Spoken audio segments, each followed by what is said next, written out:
யோசுவாவுக்கு கர்த்தர் சொன்னாரு, இந்த நியாயப்பிரமாண புத்தகம் வாயை விட்டு, உனக்கு அது தெரியுமா?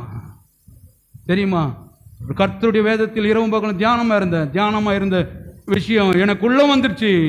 இப்ப தேவைப்படுற இடத்துல வாயில என்ன பண்ணுவேன்? பேசுவேன். அவங்களுக்கு வாயில் இல்லை, இருதயத்தில் இல்லை. கேட்ட வசனம் எங்க இருக்குதுன்னா பேக்கில் இருக்குது. இது பேக்கில் இல்லை, இருதயத்திலும் வாயில் இருப்பது ரொம்ப ரொம்ப அவசியம். வீட்டுக்கு போய் இதெல்லாம் வாசித்து பாருங்க. மத்தேயு 9:9 எல்லாம் நீங்க போய் வாசித்து பாருங்க. கவனிங்க, குஷ்டரோகியை தொட்ட உடனே என்ன அடைகிறா? சுகமடைகிறா. பெரும்பாடு உள்ள ஒரு ஸ்திரீ இயேசுவின் வஸ்திரத்தின் ஓரத்தை தொட்ட உடனே என்னாச்சு? சுகமாச்சு. ஒரு 6 மாசம் ஆகும்பா, கொஞ்சம் கொஞ்சமா தான். இது டாக்டர் சொல்ற விஷயம். டாக்டருங்க சொல்லுவாங்க பாருங்க, இது தீராத வியாதி இல்லையா, அதனால ஒவ்வொரு நாளா தான் என்ன பண்ணோம்? குறையும். இயேசுவின் வாயில் இருந்து அப்படி வராது.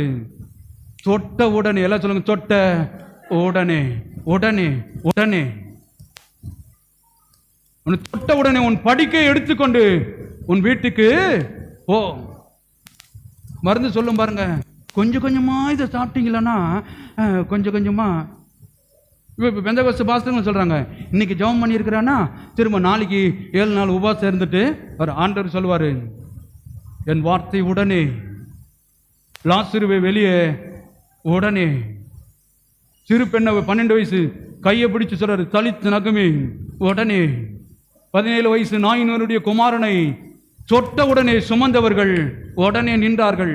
எழுந்து பசிக்குதுன்னு சொன்னான். ஆண்டவர் சொல்றாரு, வியாதி உள்ளவனை தொட்ட உடனே அவன் சுகமடைவதை ஊரே கண்டு பிரமிக்கிறது. ஆண்டவர் ஒருத்தன் கூட குஷ்டரோகியா இருக்கக்கூடாது, ஒருத்தன் கூட பெரும்பாடுல இருக்கக்கூடாது, ஒரு 12 வயசு பிள்ளை கூட மறிக்க கூடாது என்பதுதான் தகப்பனுடைய உள்ளம். கரங்களை தட்டி தேவனை மயம்படுத்துவோம்.